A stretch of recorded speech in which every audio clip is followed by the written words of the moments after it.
Vamos al medio a medio, donde revisamos algunas columnas interesantes, algunos artículos interesantes que generen debate en distintos medios de comunicación. Y quien ha estado escribiendo de manera permanente, yo creo, y precisa sobre el tema mapuche es el director del Museo Chileno de Arte Precolombino, Carlos Aldunate, que está hoy en Cooperativa. ¿Cómo está, Carlos? Muy buenas tardes. Yo estoy muy bien, y ustedes mejor, yo creo, en la nueva casa. En casa, sí. En casa nueva, exactamente. Sí. Carlos Aldunate, usted ha estado escribiendo, ha dado un par de entrevistas recientemente, y ha estado escribiendo del tema mapuche desde una perspectiva que, en mi opinión, es distinta a la que esperamos en general, o a la que recibimos en general, de lo que podríamos llamar la academia chilena, de parte de los historiadores tradicionales, qué sé yo, las perspectivas tradicionales. Usted tiene una idea muy fuerte respecto a que Chile se construyó como un Estado que quería ser homogéneo, o que se impuso esta idea de que era un Estado homogéneo, y que lo que estamos viendo hoy es una nación que empieza a mirar, o a reclamar más bien, su diversidad. Me gustaría que nos explicara mejor esta idea. Sí, bueno, digamos, no lo creo yo eso, sino que ya lo escribía don Mario Góngora, el historiador, Mario Góngora, el famoso historiador, escribía que la nación chilena no fue un constructo. Bueno, la verdad es que como son casi todos los países sudamericanos, ¿no?, que tenemos una historia tan corta, después de la independencia con España, tuvimos que construir una nación, ¿no? Y esta nación la construyeron las élites que estaban en ese momento después de la independencia, ¿no? Y así entonces cada nación tuvo que inventar, digámoslo así entre comillas, ¿no? Inventar un país.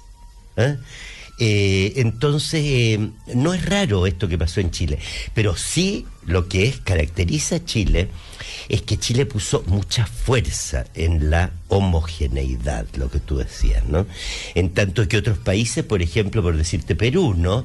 Perú admite una gran diversidad, admite una diversidad en el altiplano, una diversidad en la costa. Arequipa es un país independiente, tienen hasta pasaporte los arequipeños, ¿no?, que lo exhiben con mucho orgullo. En fin, ellos admiten más diversidad, pero aquí desde Portales en adelante se hizo una cosa, diría yo, mira, de cierta manera violenta, porque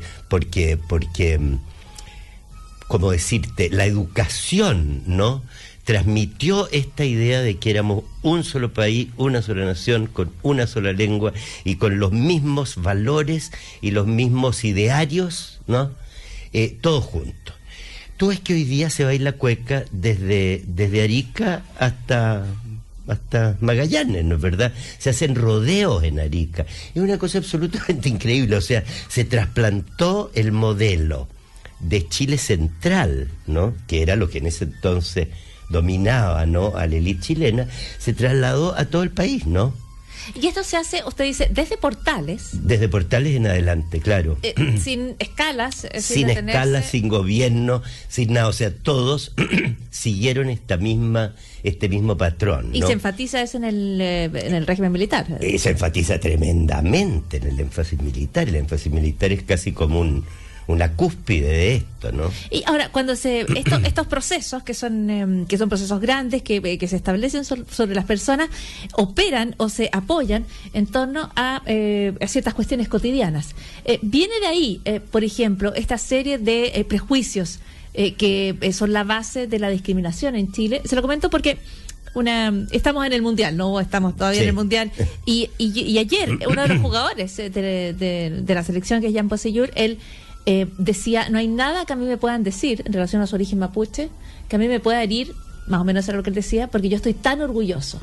Pero en su declaración también está implícito el hecho de esta discriminación, ¿no?, que existe hacia los pueblos originales, que existe originarios en Chile, que existe hacia el pueblo mapuche, y que está presente en estas suerte de ideas respecto a los pueblos originarios que se van repitiendo, ¿o no?, en el lenguaje, y que son la base de la discriminación. Pero que además uno encuentra en ciertos destacados historiadores. Estoy pensando en Villalobos, por ejemplo. ¿Qué papel cree usted que cumple esa discriminación, que cumplen esas ideas que se van perpetuando respecto a cómo son nuestros pueblos originarios, cómo son los mapuches? Sí, esto parte, y te decía yo, con un poco de violencia, porque parte a través de la educación, ¿no? Entonces, esa es la parte fuerte de la homogeneidad establecida a través de la educación, ¿no? Entonces, esto ha sido terrible, por ejemplo, en los pueblos, en todos los pueblos originarios. Lo primero que hicieron en las escuelas, y en la época de Pinochet esto se exaltó más todavía, es prohibir a los niños hablar en sus lenguajes originarios, ¿no? Y esto fue una cosa muy seria y muy violenta. Los padres comenzaron a no hablarles en las lenguas a los niños para que no tuvieran más problemas en la escuela de los que tenían. Entonces las lenguas estas se fueron perdiendo claro, los niños comenzaron, los jóvenes o los viejos también, comenzaron a cambiarse sus apellidos, ¿no?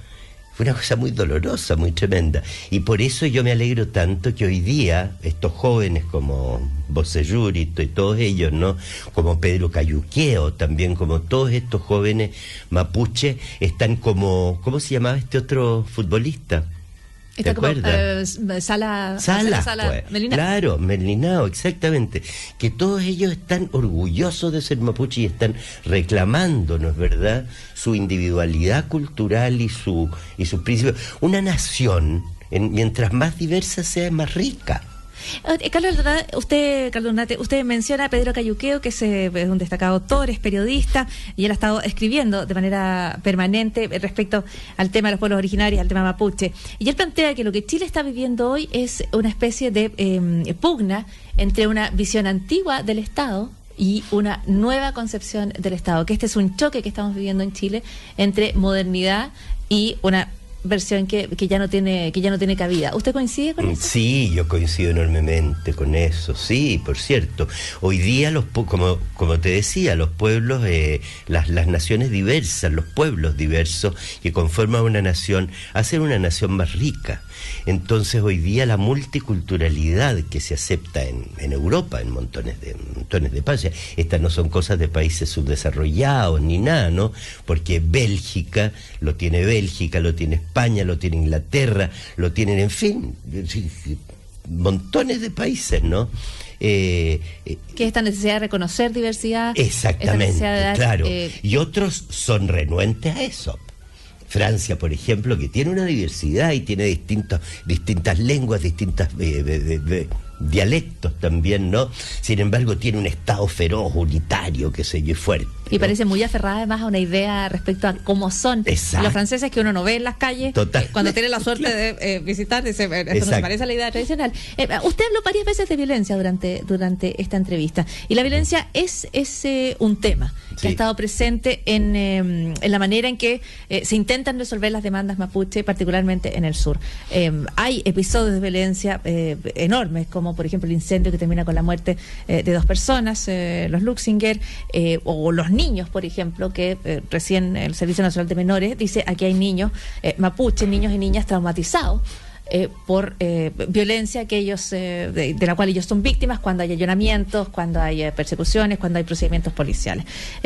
¿Cuál es el origen de esa violencia? ¿O cómo entiende usted, desde su disciplina, desde su conocimiento, esa violencia que hoy vemos? Claro, primero habría que aclarar, yo diría, 2 cosas. Primero, que nadie puede estar a favor de la violencia, ¿no? Y por supuesto que, digamos, la violencia de por sí, no es verdad, no es herramienta para nada y no conduce a nada bueno. En segundo lugar, hay que aclarar también que la violencia no es una violencia mapuche, porque la violencia es una cantidad mínima, absolutamente mínima, del pueblo mapuche. Son los que toman este camino, ¿no? Y diría yo que lo que quieren los mapuches es vivir en paz. Y ellos no quieren violencia. Yo he estado con ellos y ellos se desesperan cuando hay estos actos de violencia, porque estos actos de violencia repercuten en contra de ellos, como tú decías, ¿no? Con los allanamientos, con todas estas cosas. Entonces ellos están sufriendo mucho también. Y una cosa que yo dije por ahí es una cosa que a mí me llama la atención. Cuando hay todos estos actos de violencia, los medios entrevistan y le dan mucho lugar a las víctimas de esta violencia, ¿no? A las víctimas no mapuches, digamos, de la violencia, que son víctimas de la violencia. Y después hay que decir también que ellos son víctimas y es terrible que lo sean, ¿no? Pero curiosamente no le dan cabida a la violencia que se ejerce en contra de los mapuches, con la misma, ¿no es verdad?, con la misma, digamos, relevancia, ¿no? Tiempo. ¿Y por qué usted cree que pasa eso? Por ignorancia. Porque la gente no sabe lo que pasa con los mapuches. La gente no le...